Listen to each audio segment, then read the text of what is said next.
Isaías capítulo 9, versículos de 1 a 7. Nos diz assim a palavra do nosso Deus: Mas para a terra que estava aflita, não continuará a obscuridade. Deus, nos primeiros tempos, tornou desprezível a terra de Zebulon e a terra de Naftali.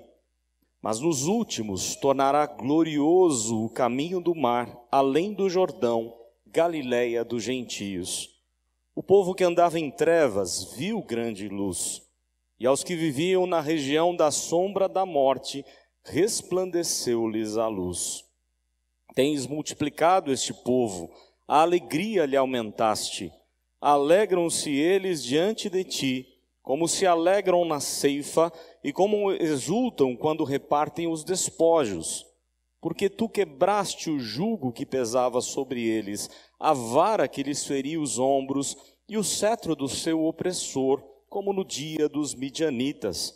Porque toda a bota com que anda o guerreiro no tumulto da batalha, e toda a veste revolvida em sangue, serão queimadas, servirão de pasto ao fogo.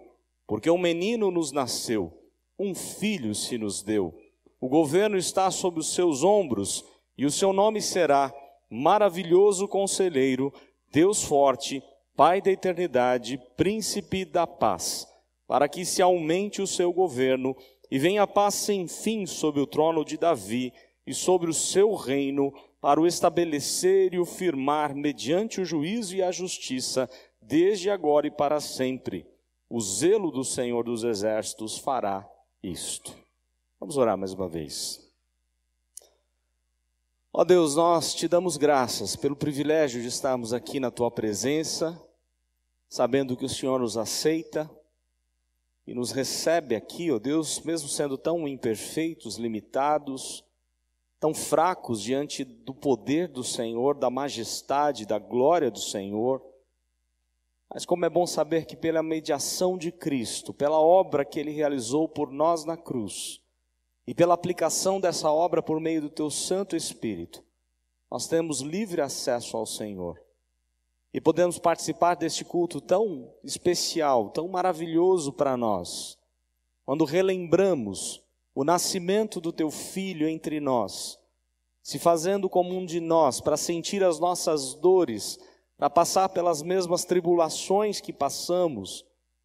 Ó Deus, louvado seja o Teu nome por tudo que já aconteceu aqui nessa noite, por tantos hinos maravilhosos que já entoamos ao Senhor, na certeza de que o Senhor recebeu tudo isso como um aroma suave, agradável, pela mediação de Cristo, porque estamos aqui para a glória do Teu nome. E nessa hora Tu sabes, ó Deus, o quanto carecemos das instruções do Senhor, da Tua palavra que já falou conosco, quando a lemos, mas Tu sabes o quanto precisamos do Teu Espírito para entendê-la melhor. Por isso ilumina a nossa mente, o nosso coração, e vem agir, ó Deus, com toda a liberdade na nossa vida para mudar aquilo que precisa ser mudado, para dar a nós um coração cheio de paz, de esperança, de alegria, de certeza de que o Senhor é conosco. E se o Senhor é conosco, nós estamos seguros nas Tuas mãos. Por isso, que a Tua palavra, Deus, possa calar o nosso coração, que nós todos possamos aquietar a nossa vida, o nosso coração na Tua presença. Pedimos orando em nome do Senhor Jesus. Amém. Natal, com certeza nesse exato momento, as lojas estão lotadas. Não é? Tem tanta gente indo para o shopping nesse exato momento, nessa hora. Na semana já foi uma loucura. Não é? E com certeza a próxima semana, o começo da próxima semana ainda será, amanhã, quem sabe na terça, as pessoas desesperadas por comprar um presente, uma lembrancinha, e muitos, não é? Presenteando os seus queridos, os seus parentes. Tudo isso é legal, é um ambiente gostoso, agradável, todos nós gostamos, as luzes, as ruas iluminadas, né?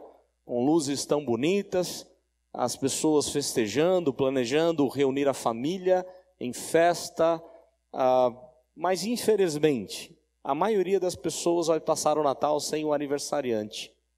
É um negócio até curioso, né? Aniversário sem o aniversariante não é aniversário. Mas há tanta gente que vai passar o Natal sem Jesus. Vai ganhar talvez até bons presentes, mas não tem o melhor de todos os presentes, que é Cristo. E por isso vai passar o Natal abatido, entristecido, talvez alegre naquele momento, mas depois que passar as festas, vai voltar à realidade. Porque assim como nós acabamos de ouvir ou de cantar juntamente com o sexteto e a nossa orquestra, somente Jesus é a alegria dos homens. Quem não tem Jesus não tem essa alegria verdadeira. O mundo oferece alegria, é verdade. Ganhar um presente bom, né? As pessoas ficam alegres, ou mesmo que não seja um presente assim tão bom, mas alegre por ter sido lembrado, todos nós gostamos disso, e traz uma certa alegria, mas é uma alegria passageira. É uma alegria que depois, né, a realidade vem, volta. Agora, a alegria que Jesus dá, essa é inexplicável. A paz que Ele dá, o mundo não pode conhecer, como Ele mesmo diz lá em João 14. Infelizmente, as pessoas vão trocar os seus presentes, mas muitas delas não têm o verdadeiro presente, que é Cristo Jesus. O texto vai falar desse presente, e é uma profecia cerca de 700 anos antes da vinda do Senhor Jesus. Aliás, o profeta Isaías é aquele que mais profetizou sobre Cristo, que mais falou sobre a excelência da obra dele na cruz, no nosso lugar.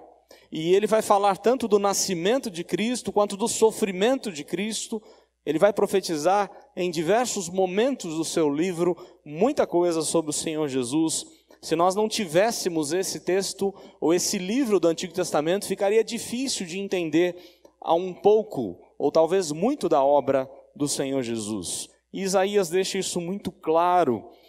É curioso que o momento que ele está vivendo é um momento difícil, de trevas, de tremendas dificuldades, principalmente para uma região específica, a qual ele cita aqui no texto. A terra de Zebulon, a terra de Naftali, né? Uma terra desprezível, conforme ele mesmo coloca no texto. Porque um pouquinho antes da chegada de Isaías, do comissionamento dele por Deus, lá registrado no capítulo 6, um pouquinho antes, anos antes, um rei assírio, Tiglat-Pileser, invadiu o reino do norte, as tribos do norte, e ali trouxe tudo quanto é miséria, tudo quanto é coisa que você pode imaginar de tristeza, de angústia, de aflição. As pessoas vendo os seus pais sendo mortos, e nós sabemos que os assírios eram muito cruéis. Esse é um problema para o profeta Jonas, lembram da história de Jonas?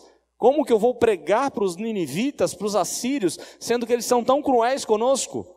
Eles amarravam as pessoas, os seus prisioneiros, em animais e percorriam quilômetros e quilômetros com aquelas pessoas morrendo. E tantas torturas que eles faziam. Esse é o momento que Isaías está olhando para esse povo, para o sofrimento desse povo e dizendo para eles: vai chegar um momento em que essa aflição de vocês vai terminar. Vocês serão privilegiados, vocês que agora são desprezados serão privilegiados, vocês vão poder ver o Rei dos Reis, o Senhor dos Senhores, andando pela terra de vocês. Essa é a primeira lição que o texto traz para nós. O que é Natal, senão a presença do Messias, do Cristo que veio, e veio se importando conosco, se importando com as nossas aflições. Deus se importa com as suas aflições. Eu queria fazer uma brincadeira aqui com os irmãos. Quantos aqui tiveram aflições nesse ano de 2019? Levanta a mão. Precisa, né? Alguém não teve aflição em 2019? Se não teve, né, eu acho que você não viveu. Isso vai ser igual para 2020, isso vai ser igual para 2021, 2022 e tudo mais, porque essa é a realidade da nossa vida. Isso é o que Jesus já deixou bem claro: no mundo tereis aflições. Você não precisa ir atrás delas, você nem precisa pedir para Deus mandar a aflição, porque ela vem automaticamente, não é isso? E pior, quando ela vem, parece que ela vem uma atrás da outra, ela vem por atacado para a nossa vida. Mas o que é interessante é que, apesar de sabermos disso, o que a palavra de Deus mostra é que há um Deus que se importa com as nossas aflições. Um Deus que olha para a gente, olha para o momento em que a gente vive. E o texto diz isso: a terra que estava aflita, o reino do norte tão aflito, acabaram de ser torturados, transtornados pelos assírios. Casas foram queimadas, mulheres foram violentadas, crianças foram levadas cativas, pais foram mortos ou presos, feitos de escravos. Os sonhos daquela geração toda foram mortos, acabaram.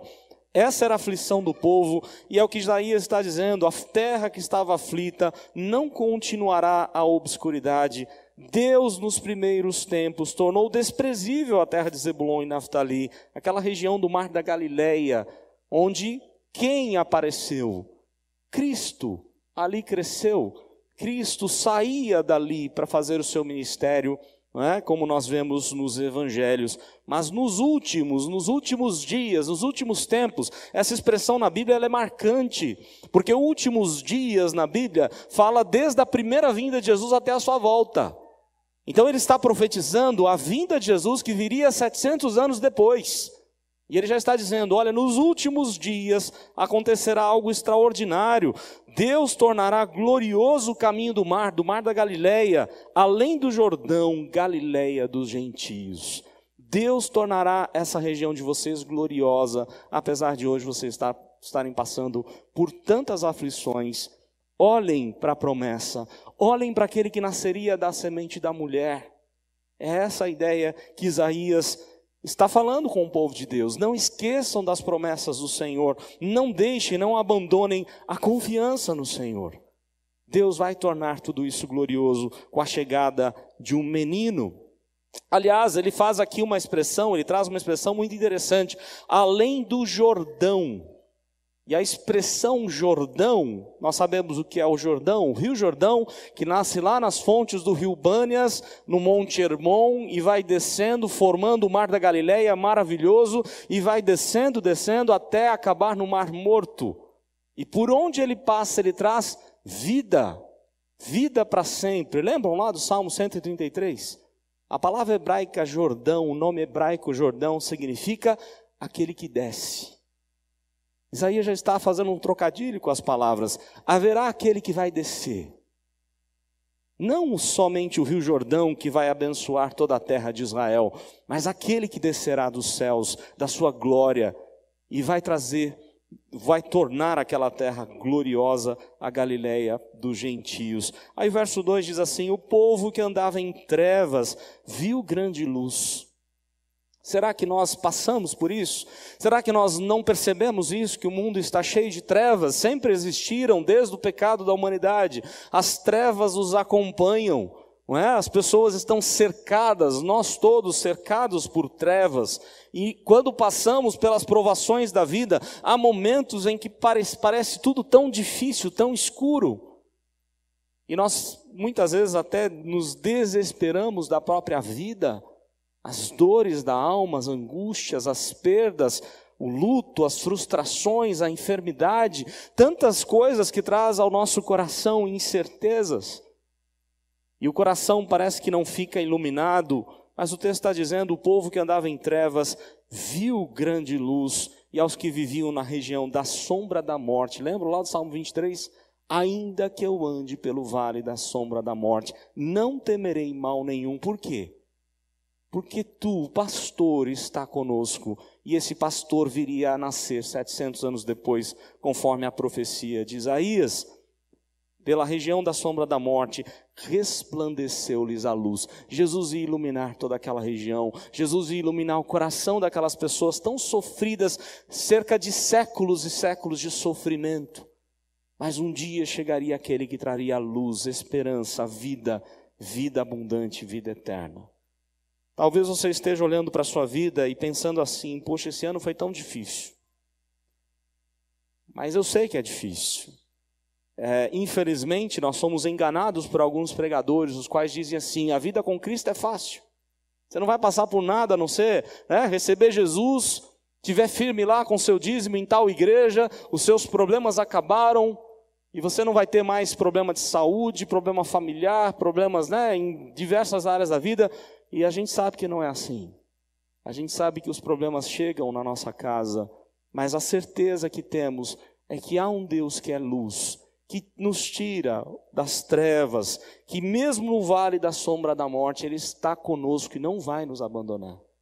Um Deus que caminhou conosco em 2019, assim como caminhou em 2018, em 2016, 2017, vai caminhar para sempre conosco. Ele não se cansa de caminhar conosco. É curioso, eu falava hoje pela manhã, que uma das grandes contribuições para a arte e para a arquitetura do reformador João Calvino foi porque na época dele, as igrejas eram naquele estilo gótico, aquelas catedrais belíssimas, bonitas, as torres gigantescas, e aquilo incomodava o coração do João Calvino. E ele, ao fazer as suas igrejas ali em Genebra, ele seguiu uma outra arquitetura. Porque ao entrar numa igreja dessa, você olha para o céu e o céu não tem fim, né? Aquelas torres cada vez mais longe da gente. A ideia era essa mesma, a ideia da arquitetura barroca daquele tempo, era mostrar que Deus era um Deus de longe. E aí Calvino mudou essa história e começou a fazer igrejas com tetos mais baixos, com torres não tão altas, para dizer que o nosso Deus é um Deus de longe, sim, é o transcendente, é o Senhor absoluto do universo, mas é também o Deus de perto, o Deus conosco, o Deus que habita no meio do seu povo, o Deus imanente, o Emanuel.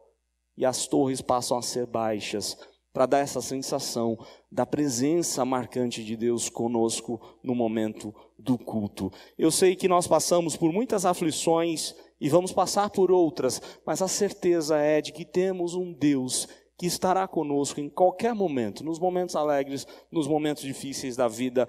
Isso é Natal, é saber que Ele se fez como um de nós, Ele veio habitar entre nós para garantir que vai estar atento a cada uma das nossas aflições. O texto fala um pouco mais que Ele é a nossa alegria. Aliás, Jesus é a alegria dos homens, não é? Verso de número 3, olha só. Tens multiplicado este povo, a alegria lhe aumentaste. Alegram-se diante de ti, como se alegram na ceifa, como exultam quando repartem os despojos. Olha só, a alegria é tão grande, ele dá 2 exemplos aqui. A alegria daquele que fez toda a plantação, né? Ele cultivou a terra, ele plantou as sementes, ele esteve ali o tempo todo cuidando daquela plantação, e na hora que ele tira aquelas coisas da terra para vender, há uma alegria tremenda. Tanta alegria que no decorrer dos anos, quando os puritanos atravessaram o oceano e foram para os Estados Unidos, eles inventaram um dia, chamado de Dia de Ação de Graças, que era o dia das colheitas, onde eles podiam ver a bênção de Deus sobre a terra deles, sobre o fruto da mão, do trabalho deles. E assim eles podiam se alegrar com Deus, agradecer a Deus. A alegria que Deus dá, ela é comparada com essa mesma alegria, de você saber que o que você faz tem a bênção, tem o cuidado, tem a direção de Deus. E aí o texto vai dizer mais, como repartem os despojos, olha só. Quando você vence a guerra, quando eles venciam a guerra e chegava a hora de repartir aquilo que os inimigos tinham, o duro era perder a guerra. Era isso que o povo estava experimentando naquele momento. Mas Isaías está dizendo, vai chegar um tempo em que as guerras vão cessar. E Deus vai encher o coração de vocês apenas de alegria. A mesma alegria de você vencer uma guerra. Aliás, as guerras da nossa vida, elas existem. Mas olha o que diz lá o verso 4. Porque tu, Deus, falando de Deus, do menino que nasceria, tu quebraste o jugo que pesava sobre eles, a vara que lhes feria os ombros. Lembram dos escravos? Apanhando, sofrendo, carregando coisas pesadas, sendo torturados. Assim como eles viviam naquele momento, né, o cetro do seu opressor, como no dia dos midianitas, uma referência lá ao livro de Juízes, uma referência específica ao Gideão. Quando Gideão vence a guerra com pouquíssimos soldados. Não é isso que a palavra de Deus mostra? Para quê? Para mostrar que a glória não é nossa, a glória não é do homem. Quem acaba com a guerra é sempre Deus. Nós não temos poder para resolver os nossos problemas. As nossas guerras, nós confiamos a Deus. E Ele sim há de resolver os nossos problemas. Aí no verso 5, porque toda bota com que anda o guerreiro no tumulto da batalha, toda veste revolvida em sangue, serão queimadas, servirão de pasto ao fogo. Imaginem a cena. Imaginem uma criança olhando para isso aqui, entendendo direitinho, coisa que a gente talvez não entenda. Mas olha, lembra daquelas cenas de guerra dos impérios romanos, greco-romano, né, macedônio, medo-persa, os caldeus? Lembram daquelas cenas dos soldados chegando com a roupa toda cheia de sangue, a bota toda suja, cheia de sangue, e as crianças olhando para aquela imagem e dizendo, olha, calma. Sabe o que Deus vai fazer com tudo isso? Deus vai jogar no fogo, Ele acaba com a guerra. Um dia a guerra vai acabar. E é claro, esse dia começaria na chegada do Messias, mas na volta dele acima de tudo, aí sim definitivamente as nossas guerras acabarão. Ele está atento a tudo aquilo que passamos. É curioso, eu já tive o privilégio de trabalhar com pessoas muito carentes, com comunidades carentes. Há alguns anos atrás, há uns 15 anos mais ou menos, nós tínhamos, agora hoje é a igreja, nós tínhamos uma congregação do nosso presbitério, era dentro de uma comunidade carente, e às vezes a gente não podia nem cantar, porque tinha que pular os cadáveres para chegar até as casas dos irmãos. Era uma situação bastante delicada, nosso irmão André acompanhava muitas vezes, né? Quando era época de férias, ele ia junto comigo lá para a gente cantar e pregar. E a realidade era bem difícil. Mas é curioso como as crianças que vivem numa comunidade assim, no meio da guerra, do tráfico, para elas é tão normal a morte de alguém ali no chão, estirado. Para a gente criava aquela questão, né? A gente ficava tão abalado, tão preocupado com tudo isso, tão chateado. Mas as pessoas ali estavam convivendo num contexto de guerra, de trevas, a guerra do tráfico. E graças a Deus as coisas melhoraram bastante depois da urbanização de várias comunidades, de igreja chegando no bairro, e hoje nós temos uma igreja do nosso presbitério que trabalha com essas pessoas. Mas é interessante isso, saber que nós vivemos num mundo de guerra. Aliás, morrem mais pessoas no nosso país do que em muitos países em guerra. Nós vivemos no meio da violência, vivemos no meio de um trânsito maluco, cheio de acidentes. Mas Isaías está dizendo, olha, há uma boa notícia. Essas guerras vão acabar. Não duvidem do amor de Deus, do cuidado de Deus. Deus tem coisas boas para acrescentar na nossa vida. E aí a promessa do verso 6, que é tão famoso, é magnífica, né? Deus não só se importa com as nossas aflições, Deus não só é a nossa alegria, como agora Deus é suficiente para todos nós. Olha o que diz o verso 6. Porque um menino nos nasceu, um filho se nos deu. Isaías coloca como algo já certo, o que a gente chama de perfeito profético, de algo que ainda haveria de acontecer, mas ele tem tanta certeza que isso vai acontecer, que ele coloca já como no passado. Não é? A ideia é, isso vai acontecer, não tem como alterar essa história, haverá de nascer um menino, e esse menino será dado por Deus, é uma obra divina, não é uma obra nossa, ele vem de presente para nós. E é isso que acontece com a chegada do Messias, do Cristo. Um menino nos nasceu, um filho se nos deu.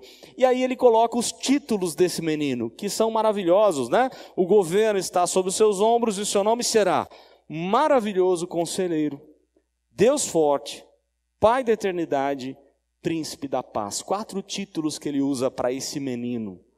E são títulos magníficos, maravilhosos, porque o primeiro deles diz assim, ele é maravilhoso em conselho, ou maravilhas em conselho, tudo aquilo que ele faz é com muita sabedoria.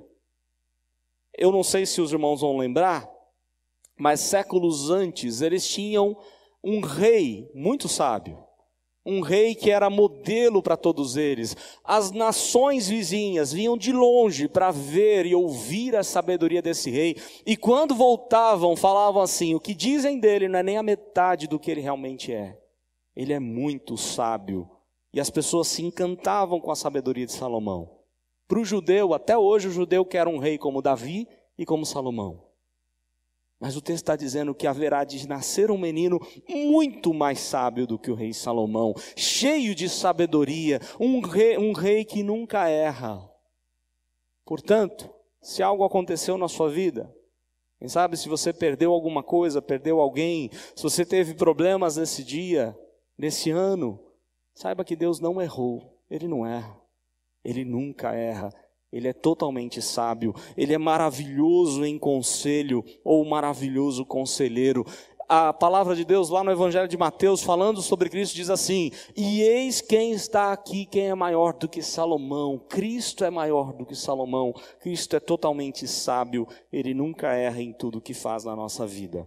Aí o texto vai dizer assim, que Ele é também Deus forte. Nós não somos fortes, nós somos fracos, somos frágeis, somos limitados. Mas temos um Deus que é forte, um Deus que é o Todo-Poderoso, é o Senhor de todas as coisas. Infelizmente, há pessoas que se acham tão fortes, né? Infelizmente, há pessoas pregando por aí que somos até iguais a Deus. O negócio tá bom aí, né? Pessoas se comparando com Deus, nós somos iguais a Deus em justiça, em poder, em isso, aquilo, quando na verdade nós reconhecemos que somos nada diante de Deus, somos fracos, limitados, nada podemos. Nós não somos o ponto fraco de Deus, como andam pregando por aí. Deus não tem ponto fraco, nós temos. Cada um aqui tem os seus pontos fracos, não é? E fortes. Mas Deus é sempre forte, Ele é totalmente forte. E nós precisamos de um Deus forte para superar as nossas dificuldades, para continuar a viver e a ter esperança em Deus e saber que Ele está com a gente. Ele não vai nos abandonar em qualquer momento da nossa vida, Ele estará fortalecendo a nossa vida. Lembram que essa mesma mensagem, aliás, esses títulos todos vão aparecendo no decorrer do livro de Isaías. E aqui me lembro claramente lá de Isaías 40. Deus faz forte ao cansado e multiplica as forças daquele que não tem nenhum vigor. Lembram disso? Aqueles que esperam no Senhor renovam as suas forças, sobem com asas como águia. Deus é quem faz forte. Nós não somos fortes, nós somos fracos, limitados, mas Deus é forte em nós. Aquele menino seria forte principalmente para o necessitado, para acudir ao necessitado. É essa a ideia da expressão. E é o que Cristo fez. Eu fico encantado de ver nos evangelhos como Jesus se importava com as pessoas ao curar alguém. Não é somente a cura. Hoje tem alguns movimentos que eles enfatizam tanto a cura que faz da cura um show, um mega show. Você vai nos movimentos assim, parece tudo tão bonito, né? As luzes, aquela parafernália de luz e tal. E o momento dos milagres, esse é um momento incrível. Quando você lê os evangelhos, você não vê nada disso. Você vê Cristo chorando quando vê alguém com problema. Você vê Cristo se importando com a dor de uma viúva que perdeu seu único filho. Você vê Cristo tocando num leproso. Ele podia ter curado o leproso de longe, né? Falado assim, ó, está curado. Mas ele não fez isso. Antes ele tocou no leproso, que ninguém tocava há tantos anos. Você vê um Cristo que se importa. Um Deus que é forte, mas que nos faz forte diante das lutas, das provações da vida. Ele é maravilhoso conselheiro, Ele é Deus forte, Ele é o Pai da eternidade. Essa expressão não está se referindo à relação de Cristo com seu Pai, mas à relação dele conosco desde a eternidade. Porque o que sabemos na palavra é que tudo o que acontece foi decretado na eternidade.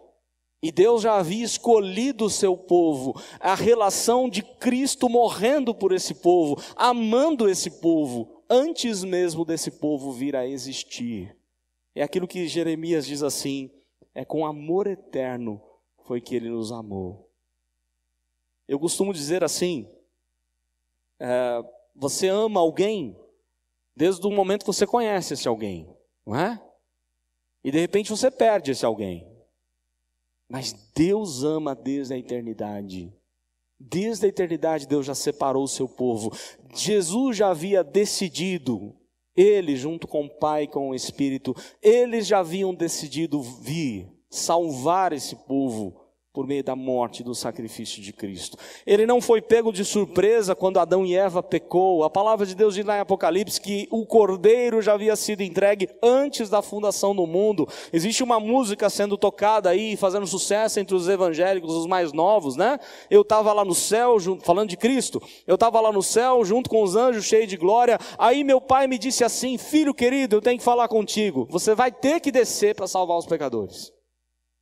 E aí Cristo é pego de surpresa, ele estava brincando com os anjos, e de repente ele tem que resolver um problema da humanidade. Esse não é o nosso Deus. Esse é um Deus fraco, um Deus que nada sabe, um Deus que nada decide. O nosso Deus é um Deus que decretou todas as coisas e são decretos inalteráveis. Ele decidiu salvar o seu povo e ele vem para morrer pelo seu povo e ele vence a morte, ele nem sequer podia pecar.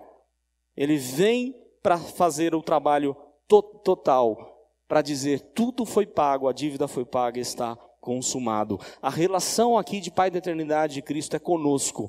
É um Deus eterno que nos ama desde a eternidade. E aí, por fim, a última expressão, príncipe da paz. Todos nós desejamos paz. E paz não é ausência de problemas, né? Eu fui no dia da Bíblia, não sei quantos aqui, acho que aqui da nossa igreja ninguém esteve, mas teve uma cerimônia no dia da Bíblia, lá na Câmara dos Vereadores da cidade. E aí a hora que o pregador, teve até pregação. E aí você fica orando, né? Bênção de Deus, vai pregar para os políticos, olha que beleza. É hora de falar para os políticos, ó, Deus está vendo tudo que você está fazendo, hein? Todas as tramas de vocês aqui, está diante dos olhos de Deus. A vida toda está escancarada nos olhos de Deus. Deus conhece a intenção do coração de cada um. Mas sabe o que o pregador fez? Né? Aquelas profecias agradáveis, gostosas. Olha, o ano de 2020 vai ser uma bênção. Você não vai ter problema nenhum, Deus vai te abençoar nisso, naquilo, naquela. Você fala, não é isso que a palavra de Deus ensina. Paz não é ausência de guerra, não é ausência de conflito, mas é você ter tranquilidade no conflito. É você ter a certeza de que Deus está com você, mesmo que você esteja passando por momentos difíceis da sua vida. A palavra aqui poderia ter algumas traduções, como ausência de fratura, de trincas, de fratura. A ideia é mesmo com problemas, mesmo com guerras, mesmo com dores, você tem a tranquilidade, a certeza de que Deus é contigo. É uma volta ao Éden, é a harmonia total entre a criação, entre todos nós da criação. Jesus é o nosso príncipe, o príncipe da paz. Ele dá uma paz que o mundo não pode dar. E nós podemos nos alegrar com esse menino que vem para nos dar conselhos maravilhosos, que vem para ser o nosso Deus forte, fortalecer a gente diante das lutas da vida. Ele vem para demonstrar o quanto Ele nos ama, e tudo que Ele faz é de acordo com esse amor eterno com que nos amou. E Ele vem para ser o nosso príncipe, o príncipe da paz, o nosso rei, o rei dos reis, o Senhor dos senhores. Natal é passar com esse Jesus, mas infelizmente muitos vão passar sem Cristo. E a vida vai voltar ao normal, e eles não vão ter a verdadeira alegria, o verdadeiro sentido do Natal. Que nesse Natal nós todos possamos nos alegrar, como temos feito aqui hoje com hinos tão belíssimos, tão maravilhosos, mas que não seja somente agora, né? Que Deus possa nos dar um coração a todos nós, de louvar ao Senhor em todo o tempo, em qualquer circunstância, em qualquer situação, até mesmo nas provações, que Deus possa nos ajudar a sempre louvar o nome dEle. Deus assim nos abençoe.